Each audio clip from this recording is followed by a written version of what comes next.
Hello, you're listening to Over the Oxer podcast with Tracey Cole for all things to do with the mind for equestrians.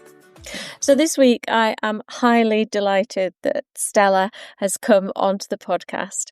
So Stella James has been an equine professional for over 40 years. She's also an NLP master practitioner and advanced Huna practitioner, and she has been for 25 years. She's really passionate about horses and personal development, and because of those two things, she decided to bring them together to create the Holistic Horses Hub. So hopefully we're going to find out more about that. And a very warm welcome, Stella. It's absolutely lovely to see you again. Thank you. It's nice to be here. And I thought we would start by looking into your background, your horsey background. So when did it all start for you? I was probably about 9 or 10. We're not a horsey family, so if ever I wanted to have anything to do with horses, I was usually peering longingly over gateposts or fences or something when we were out for a drive. But my aunt, she had a friend who was quite horsey, and her boyfriend was involved with point-to-pointers. So my aunt used to say to me, "I'm going off to Auntie Penny's. Would you like to come?" Silly question. So off I'd go. And we'd go to the farm and we'd look at all these beautiful point-to-pointers. And then, of course, the next silly question was, would you like to ride one? Oh, wow. How old were you?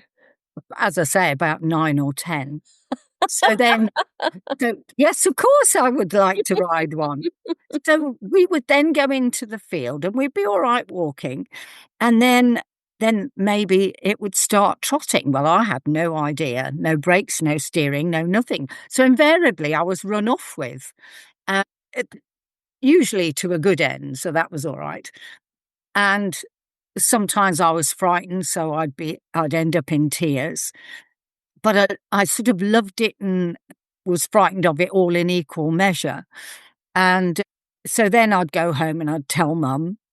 So the next time my aunt would say, "Oh, I'm going to Auntie Penny's." And it just kept happening. I'd just be run off with all the time.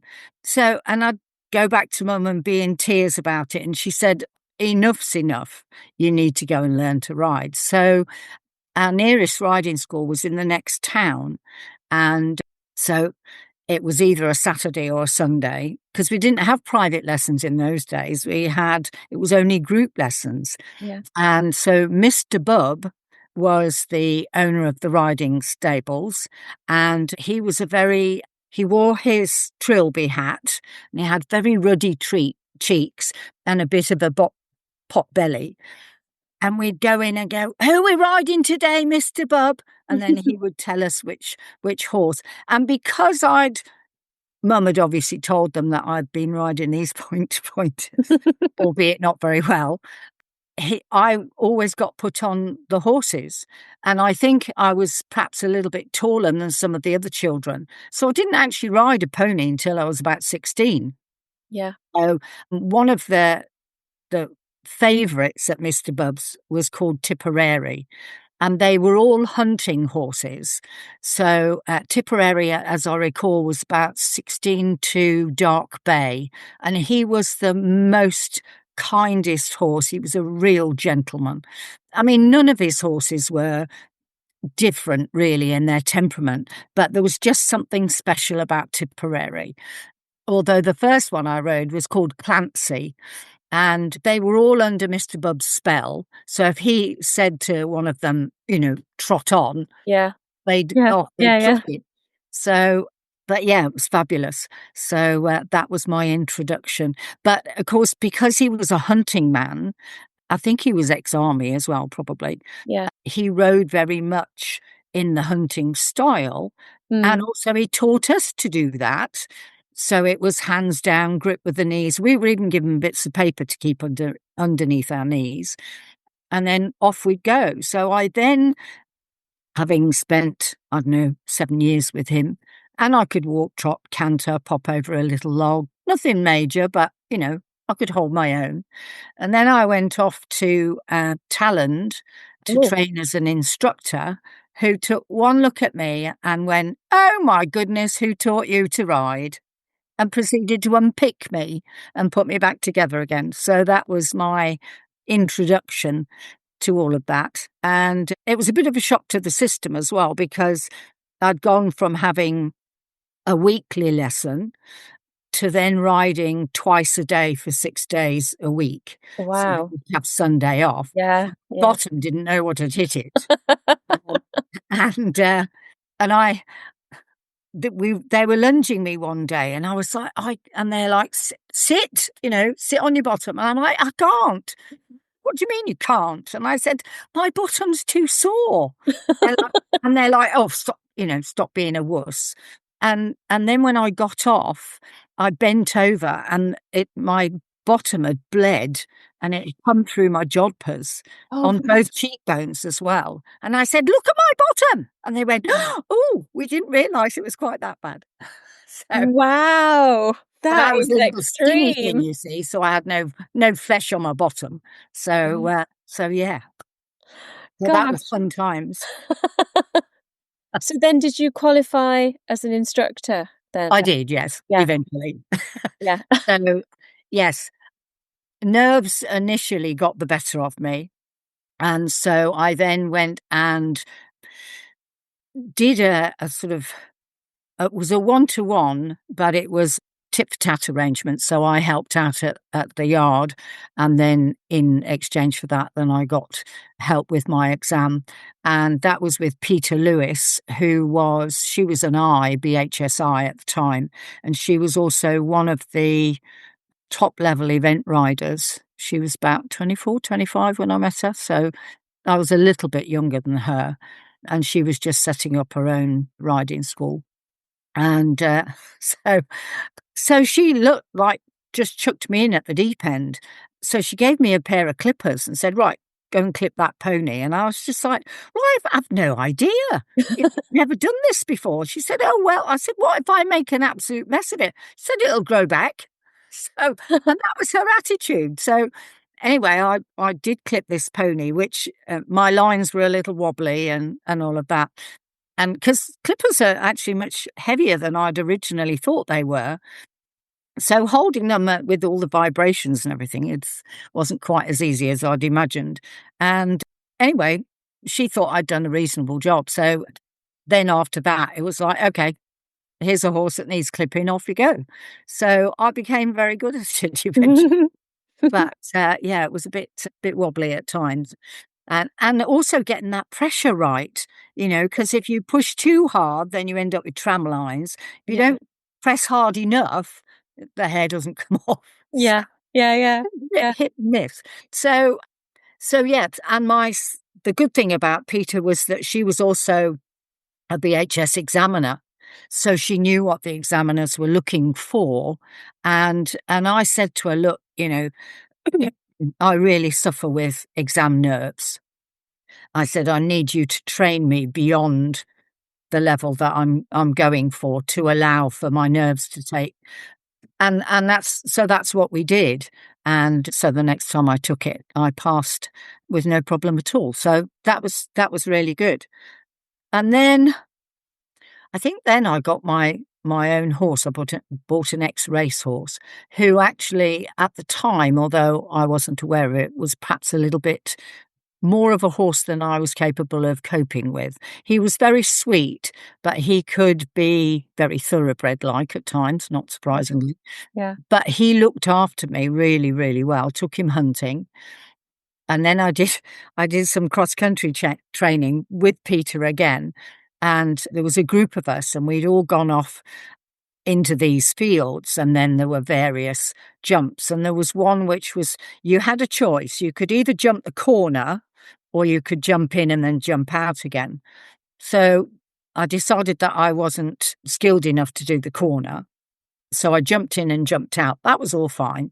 But coming back to jump in and then jump out again, when you jumped over the post and rails, there was a bank of, it was like brambles. Yeah. And it was probably about 3 foot high. And so I jumped in, intending to do a sharp left-hand turn and then jump out again. And my horse went, "Oh, it's a bank." So he jumped in and then put his feet out, thinking that it was a bank. Of course, no substance there at all. He and I both went down. Peter said she was sat there thinking, "Oh, how am I going to get an ambulance up here?" Oh, wow. But fortunately, I don't know how he managed it, but he missed me. He didn't roll on me at all.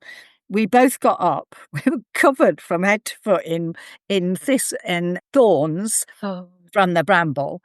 I managed to get back on, popped him out over the post and rails, and then everybody decided to have a gallop through this field. And all the other horses were passing him, and I was just like, I can't do that because it's still in shock. Yeah. He just stayed with me.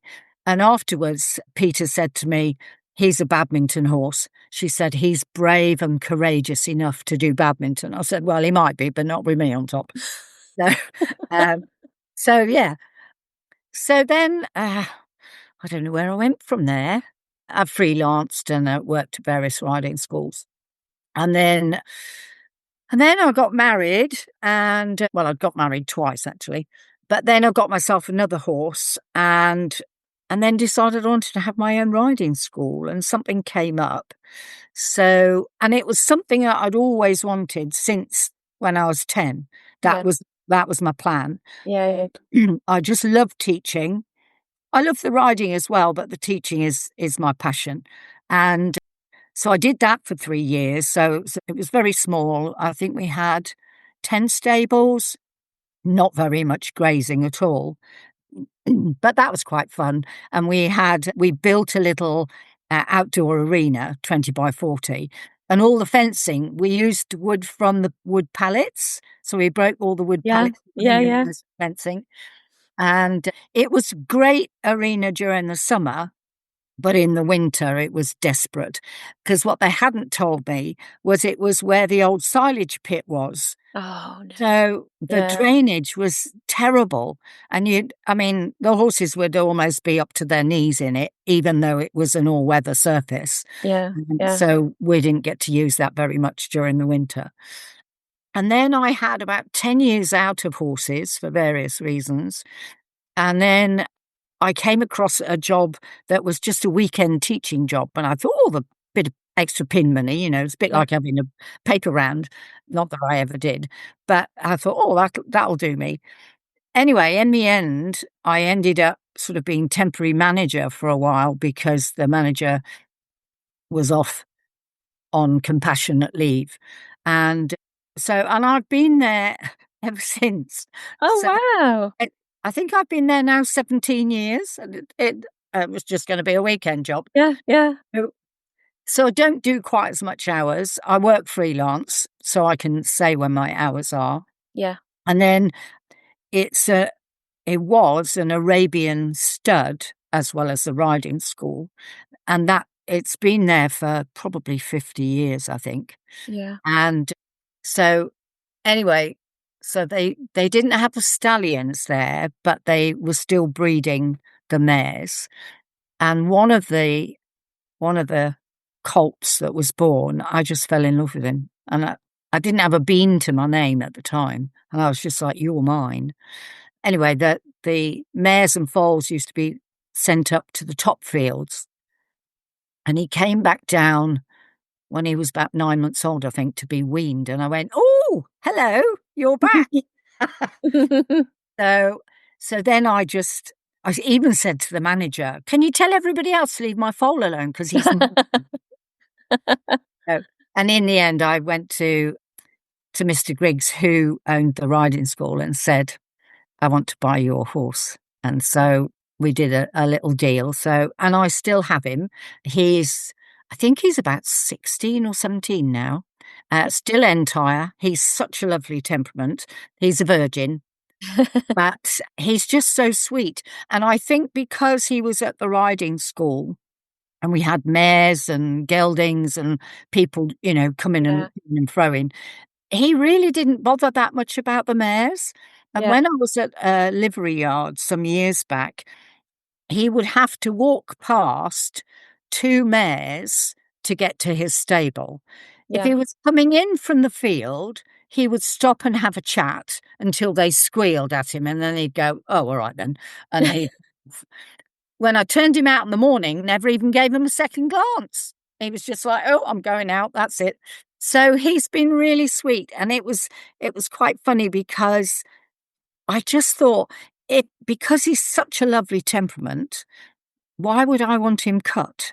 Mm. And I'm very much about, leaving animals to be who they are. And Yeah. he's and such a sweet temperament. And I've been fortunate that I've found livery yards that didn't mind having a stallion on the Yeah. yard. Yeah. And all of them said, if he becomes a problem, you'll either have to have him cut or you'll have to move. Yeah. But never came up. So there he is. He's still entire and as fit as anything. And I did back him, but he used to get really, really stressed about being ridden. And he Mm. has the most clear energy. So I tend not to ride him now. And it's a shame because when I did ride him, it would be a case of I'd be riding along and I'd think, oh, maybe I'll have a trot. Yeah. And then the next thing I know, I would feel the energy coming up and he would just give it to me. Yeah. And I'd think, oh, maybe I'll walk now. And then he'd just walk. And so he's so lovely. And when I work with him on the ground, because I tend to do the Pirelli natural horsemanship stuff, I'm very green. I'm not an expert by any stretch. But when we do the work together, he wickers at me when he's done something that he Oh. thinks is good and deserves a treat. Oh, that is so cute. Yes, he is. He's really sweet. And I call him my baby. And yeah. So I've actually got 3 horses now. So I've got my stallion, and then I've got another one who's a thoroughbred cross warm blood. And I bought him to keep the stallion company because I didn't want my stallion to be isolated. But Yeah. at the same time, I didn't want him to go into a herd either, a big herd, because bless him, he's a bit delicate. Oh, bless.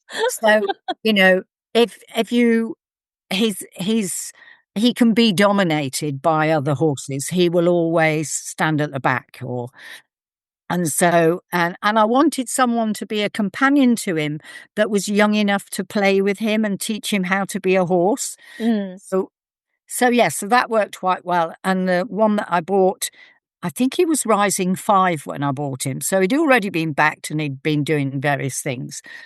And they just got on really well together. Challenge now, of course, is they've got separation anxiety. But anyway, it's not a problem because they don't tend to go anywhere without one another. Yeah. And then last year I bought an ex-racehorse off the track. I actually think that I ended up watching him on television. Needless to say, he didn't win his race. Yeah. Which is probably why he's given up races. I think he only did 5 races. It obviously wasn't his thing. So he was 3 when I bought him. He's now 4. But he is just the most accident-prone animal I have ever come across in all my life.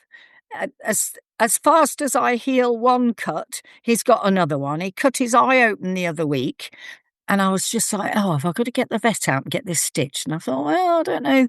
If they stitch it, it's probably going to come open again. So I've got some lovely cream. It's aloe vera manuka honey gel. Mm. I swear by it. There's nothing else in it either. And I just use that. I also use some aloe propolis, which is good for infection and stuff. And it's healed now. You wouldn't even notice that he had it. It took about 2 weeks to heal, but it was fine. Then he's got all these various cuts on his body that I've had to use the gel for. And then last week, I get there Sunday morning to go and do the poo picking. My other 2 come to see me. He's in the corner, standing on 3 legs, whinnying at me as if to say, "Mummy, I'm hurt. I've broken." Oh. I was just like, "Oh, what have you done now?" So anyway, this was the 3rd time he'd done it. So he's done it before, and then 2 days later, it's right as ninepence. There's no wound, there's no swelling, there's no heat, there's no nothing. So anyway, so I gave him healing, I gave him some equine Bowen therapy and did get better. And then my farrier came on the Friday and I said to him, I don't know how you'll get on because he's been lame on that hind leg. Anyway, trimmed his feet, no problem at all. Later on that evening, he's cantering around the field, sound as a bell. But then we get to Sunday, blow me if he's not lame again. Oh, no. He's got an abscess in his foot. So I had the vet come out on Tuesday for the vaccinations. So I said to her, oh, can you look at this? And so she found a little abscess. So now I'm doing the foot every day. We decided not to poultice it because it was only tiny and it was right on the very edge, you know, where the white line is. Yeah, Right yeah. on the very edge. So she just pared that a little bit. So I've been cleaning it out and just spraying it with gentian violet. So yeah. I just think I need to wrap him up in, cotton wool or something. Yeah, yeah. I'm like, once I've fixed this, it'll be next. What we're doing now? Yeah. Are you breaking? He doesn't seem to mind, though. He doesn't seem to, suffer in any way. He's just like, oh, I've done myself again, Mum. Yeah. And the vet did leave me some bute, although I had got some bute, but I'm not really into chemicals and things. I like to do everything as naturally as possible. So I did bute for a couple of meals and I only give him a handful of like muesli and I put the bute in. He doesn't get a full meal and it's in a tiny little container and it's just enough for him to eat. But now I remembered I'd got some comfrey, which is very good as a analgesic. So now he's having his muesli with his comfrey in. So and that kind of brings us on very nicely to one of your talents, because there's many, but these natural healing, which you do professionally, don't you? Yes. Mainly it's energetic work. I do have some knowledge about herbalism. I'm not an expert by any stretch, but I will always research. So if somebody or myself or a horse has got an issue, I will go, okay, how can we deal with this naturally? But I have my favorite go-tos, which is the Manuka honey and the aloe vera. But because it's not as straightforward as just picking a herb and then just giving it to someone, because energetically you need to look at the root cause and find out why they've got this issue in the first place. There are times when I go, oh, well, comfrey's a good painkiller, we'll use that without going into the root cause. But then I'll know what the root cause is anyway. So it's looking at that and also essential oils. So I'm very fortunate in so much as one of my clients is a zoopharmacognosist. And for anybody who doesn't know, and because initially I couldn't even say the word, let alone anything else. So the zoo is the animal, the pharmacy is the medicine, and the cognosy is about recognition. So it's about allowing the animal, whatever that might be, to choose what it wants. So in the winter, and I tend to do it more in the winter than I do in the summer, then I have different water buckets. So I have a water bucket that's just plain. Then I have one water bucket that has peppermint oil in it, one bucket that has garlic in it, and then the other one has thyme and rosemary, I think. No, thyme and clove. And those two ingredients are quite often found in natural wormers. Right. So they help with that. Peppermint's good for digestion. And my stallion, he loves the garlic. He just... In my previous livery yard, I used to bring him in sometimes and he would reek of garlic. And I used to go around the field and I could never find his source of this garlic. The other horse never bothered, but he would always come in. So I then have the 4 water buckets so that they can choose what they want to drink. And so I've learned lots from her. And so peppermint's also good if you've got a horse that maybe has got colic. You can give them, you could put some peppermint oil on your hand and let them lick it, or you could just allow them to smell it. And sometimes, because I'd done this, I can't remember what oil it was, but I was just experimenting with my horses with the oils. And I offered the bottle. So the horse sniffed it and then turned its head away. And I thought, oh, that must mean it doesn't like it. But apparently not. Because of the way that horses smell, sometimes when they move their heads away, they're actually processing.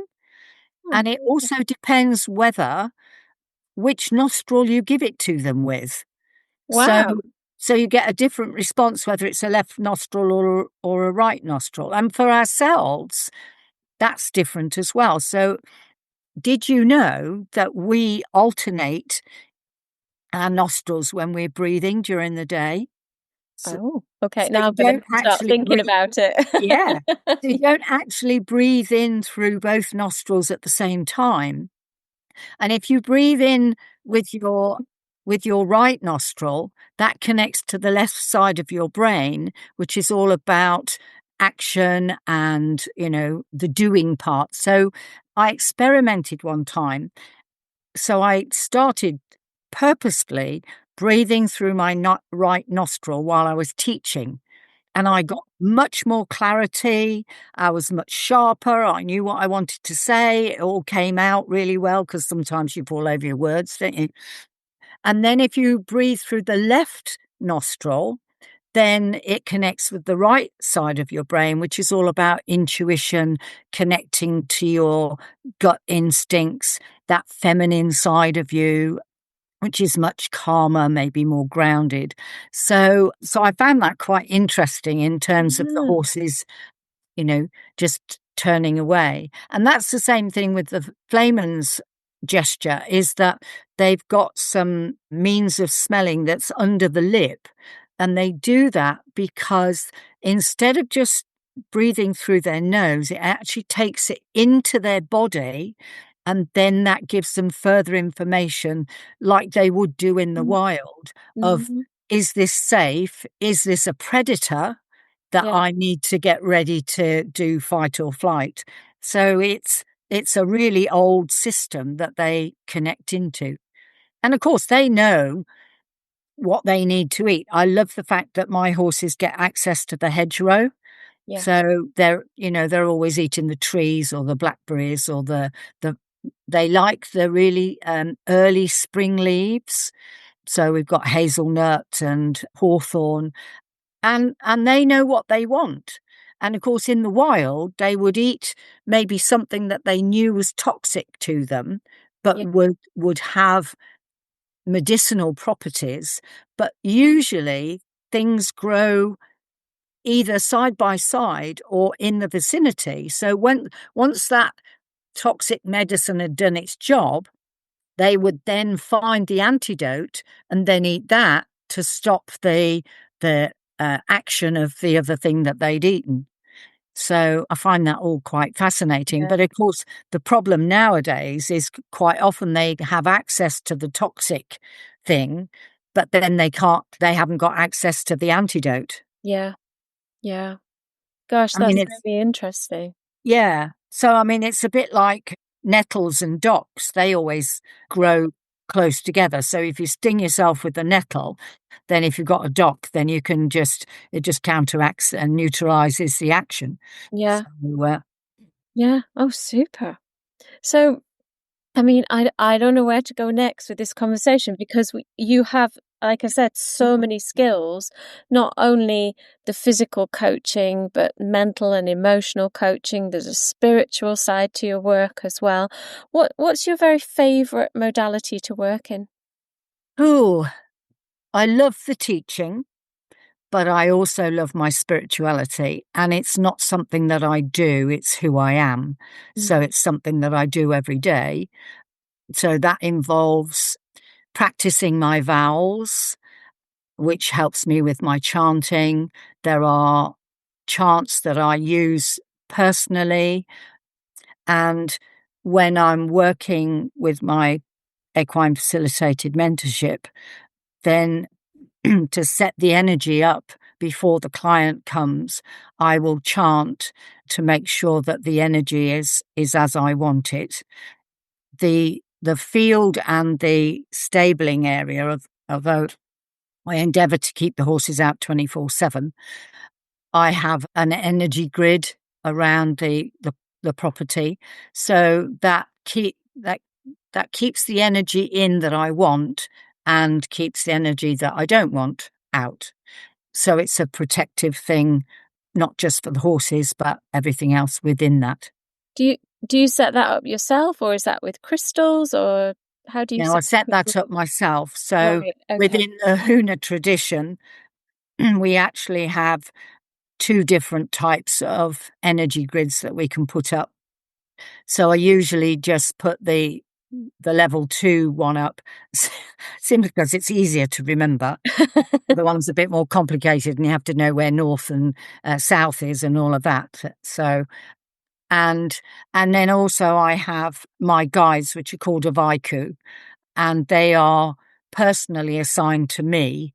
So they either help me with skills I already have and help me grow and evolve and get better at that, or they help me learn about skills that I need and again help me grow and evolve with that. So an example of the energy work is that every March I go to Hawaii to do the Huna workshop, and I've been doing that for 25 years. And we were doing a class on dichotomies and shadow work. And when it came to actually do the exercise with somebody else, excuse me, I my husband does the same sort of work, so we were working together, despite the fact they said find someone you don't know, but we'd like to work together. And I said, "Oh, I don't know what to do." And he said, "How about one of the horses?" Now, my warm blood thoroughbred, we love each other greatly, but I've always felt there was something missing, that if I delved into it deeply enough, it was really sad, and it was a deep-rooted sadness. But I didn't know why. I'd explored past lives and all that sort of stuff. Couldn't find anything, done lots of ho'oponopono, still wasn't shifting. It had lessened and reduced, but it hadn't gone. So when we did this exercise on dichotomies, I chose him to work with. Now, bearing in mind, he's in the UK and I'm in Hawaii. Yeah. And I did the exercise and I really felt the energy shift. I mean, it sort of went clunk. And I went, "Oh my God." And I said, "He's definitely got this." I came back to a changed horse. He was always very high maintenance. He was always very demanding of my time, whether that was with another horse or with a person. He'd think nothing. He would nudge you with his head, practically knock me over. Always first, very impatient. And then I came back and he wasn't that person anymore. He was. That's not to say he doesn't have his impatient moments or nudge me occasionally, but it's much better. And I don't know, we're just much calmer together, much more grounded, and his whole energy has changed. And so not only has it changed the relationship with me, but it's changed the herd dynamics as well, which is quite amazing. And if somebody had said to me, "Oh, this is what's going to happen," I'd go, "Yeah, right, next." I wouldn't have believed them, but it's astounding. And interestingly, a friend of mine who came and did a session with me with the Equine Facilitated Mentorship, she's known him from the more or less the day that I had him. Yeah. And she said to me, "He's a different horse." And I hadn't asked her or anything. She just volunteered that.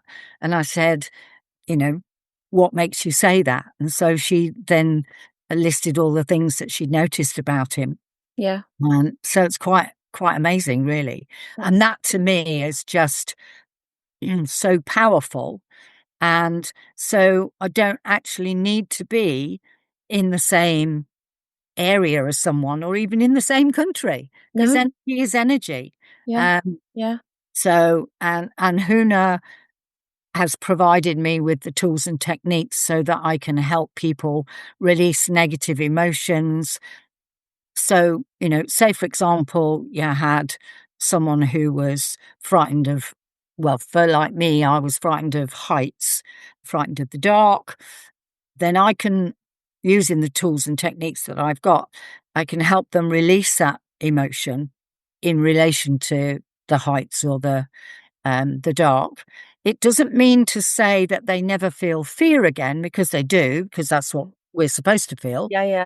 But it just means that that's not triggered. So I actually did a session with someone which I thought was all about sadness. And when I was quizzed about it, I went to say sadness and out of my mouth came fear. And I went, oh, okay, maybe we need to deal with fear then. So we did the process and it cleared 3 fears in one fell swoop. So that was a fear of heights, fear of the dark. And I didn't know I had a fear of travel sickness. And I'd spent 40 years getting really good at that. Yeah. My mother, bless her heart, had told me I was born travel sick. So I just got Oh. really, really good at it. And bearing in mind I was 40, 42, 43 or something. And then all of a sudden, I'm not travel sick anymore. I'm not frightened of the dark and I'm not frightened of heights. That's not to say I don't go walking in the dark in places where I shouldn't be. Yeah. I don't do anything too high, but it doesn't have the same impact anymore. So that's the great thing about it. So, if you've got, I worked with a lady who had got lots of historical sadness. It wasn't a past life, but it was childhood stuff. And so we cleared that. And the next time I saw her, because I actually teach her to ride as well, she said, that sadness that I used to have was here on the top of my chest. She said, it's not there anymore. And she said, it used to be there all the time. And that to me is just gold, because, if that just means now that she can live a much happier life and more fulfilled because she's not dragging. And the funny thing is, in Huna, we talk about baggage being in black bags. And Right. that's exactly how she described it before we did the work on it. She said, it's like I've got this really heavy rucksack on my back, and I'm carrying it around. And I was just like, have you read the book? Yeah. You know? Yeah. Yeah. So yeah. Oh, fantastic. Fantastic. So you can help horses and riders and the partnership together, I Yeah, suppose. absolutely. Yeah. And a new thing that I've just recently brought in is astrology. And so I've done, not surprisingly, I've done charts for all my horses. And it's quite interesting how their astrological chart and their influences of the planets actually reflect their personalities. Now, to get a really accurate chart, you need to have the time of birth, Yeah. which more often than not we don't have. Mm. But what I do is I just ask the universe and I just go, okay, give me the time of birth. And my gut instinct comes through and gives me a time. And then I go with that. And it's really accurate. And I did that recently for both my mum and my dad. And my dad is passed. And the time just came through. It was just like a punch, really. It Yeah. was clear. There was no, well, it might be this or it might be that. It was just definite time. And so the astrology really is a map, and it just points us in the right direction. So our sun sign is our personality, our identity, and our rising sign is our soul. And actually, most of the time, our personality, our sun sign thinks it's in charge, but actually it should be the soul. So really, the personality needs to be in service to the soul, who knows what it's doing. And so it's a matter of sort of balancing those two energies out. But instead of just it being a predictive tool, for me, it's more about, if you've got an issue, say, in one particular area of your life, you can look at your chart and go, oh, well, you've got this planet in this house, and that's influencing it because, and then you've got the elements of the sun sign that's in there as well. So it's all about all those influences. And the other thing, a lot of the children that I teach to ride, and some of the adults indeed, are more often than not neurodiverse, as I am myself. And so actually I've looked at astrology and gone, actually, you know what? I don't know, we are not neurodiverse. I think we are just expressing the planetary influences that we find in our chart and all the elements, and how, one planet is going, like the moon is going to be more feminine, it's going to be very lunar. So you've got those cycles and rhythms. It's all about emotions, intuition, whereas you've got Mars as big, masculine energy with the doing head on. Come on, let's get on with things. So all those sort of things make such a difference, make us who we are, but it's not finite. We can use astrology to help us guide us in the right direction. The horses then provide the space with which to do that and help to give us a different perspective. And then I come along with my instincts and go, okay, well, let's get rid of this then if it no longer serves you. Because Yeah. quite often, we set up strategies when we're children, which work at the time. But then by the time, we're much older, it's past their sell-by date. Yeah. And so, but we don't know how to get rid of them. And then it just becomes a knee-jerk reaction. And actually, it's not always useful. So my astrology, I'm all very excited about that because I'm learning loads about myself, and having a better understanding of me then enables me to understand the people I work with better, and indeed the Mm. horses. Mm. So you could do a chart for a rider and their horse, and Yeah, they can yeah, see what the partnership could be like. yeah. And also, astrology can be a good indication of what that horse is suited to doing. So, Right. Yeah. rather than just going, oh, well, I've got this horse, I'm going to do this with it. I mean, we should do this anyway, but look at the horse you've got, the temperament and everything else, and say, well, what actually is it suited to doing? Because you're not going to have a heavy cobby type doing eventing, because that's not his thing. Mm. It's not designed for that. Yeah. Yeah. Likewise, maybe, I mean, I know you can get thoroughbreds that are pulling carts, but you wouldn't have it on the farm.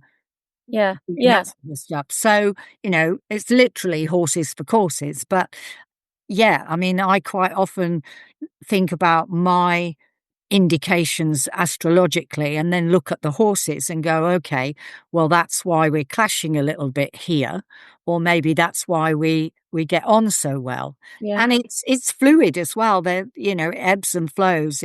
We're not the same every day. We're not the same. I'm different in the morning to how I am in the afternoon because our energies fluctuate. And the same with the horses. And I think the other thing as well that is crucial, and I've been looking into it a lot more over the last couple of years, is learning much more about the natural horse and the horse in the wild. And I've been lucky enough to do a 2-day workshop with Lucy Reese, who is English but lives in Spain. And she writes about, well, she studies wild and feral horses and dispelled so many myths that we hold about horses and why they do things. I haven't organised it yet, but you can actually go and spend a long weekend with her in Spain, just watching the horses. And that, she talks about sitting in a hedge with a camera. Yeah. That's what I'd love to do. Yeah. Yeah. Just watch them, because I know there are other companies that you can go with, but it's a bit like all jumping into a Land Rover and being on a safari thing and then going, oh, look, there's some wild horses over there, and taking a few pictures. I don't want to do that. I actually want to watch them and watch the little nuances of what they're doing and why they're doing it, and have a better understanding, and the herd dynamics as well. And learning so much more about the stallion, because the stallion basically is the dad of everybody else. And one of the questions that somebody asked during the workshop was, if you put a gelding into a family band with a stallion, what would the stallion do? And she said, treat it like another foal. But it just, Yeah. just Yeah. sort of bring it all together. And I watch my stallion with the other two, now that I've got the two, and now I watch him doing that as well. And funnily enough, despite the fact that my thoroughbred warm blood is quite dominant, because my baby horse, because he was broken, he was nannying him. He was literally walking around with him. Sort of, they were, I don't know, a couple of feet apart, if that. Yeah. Yeah. So and I watched them one time, and I described them as a murmuration of starlings, because that's how they were moving. Yeah. You know, Yeah. 1 minute it was one couple, and then the next, and it's just fascinating. I would just wish I had more time to just sit and watch them. But I quite often, what I love to do is take when the weather's right, I've got a little collapsible chair, and I go and take it into the field with my book, and then I'll perhaps just sit and read. But the one day I decided to do that a few months ago, and I took my book and I sat down and I thought, I think I'll meditate before I read my book. So I sat down and I just got myself really comfy, and my horse came across, the one I worked on in Hawaii. He came across, he more or less stood over the top of me, and we both got into the zone together. We probably meditated for about 10, 15 minutes. And then all of a sudden I went, oh, I finished now. And he went, oh, okay then. And off he went. He stayed with me for the whole of the time. Oh, beautiful. I love it. That was fabulous. Oh, that's fabulous. Oh, it has been so great to listen to your stories and hear a little bit about what you do, because I know we've only touched the tip of the iceberg and all the things that you do. But for anyone that's interested in finding out more, where can they find you on the internet? Where can they find you on social media? Okay, I'm on Facebook and I'm on LinkedIn. I also have a website, which is the Holistic Horses Hub. And so what I offer doesn't involve any riding, and you don't need any horse experience either. And if you're frightened of horses, it doesn't matter. We can stay out of the field, so you're not in any danger of getting up in close quarters. So there's something there for everyone. Lovely. I will put all your details down to the description box, but thank you so much again. It has been absolutely fascinating. Thank you, Tracey.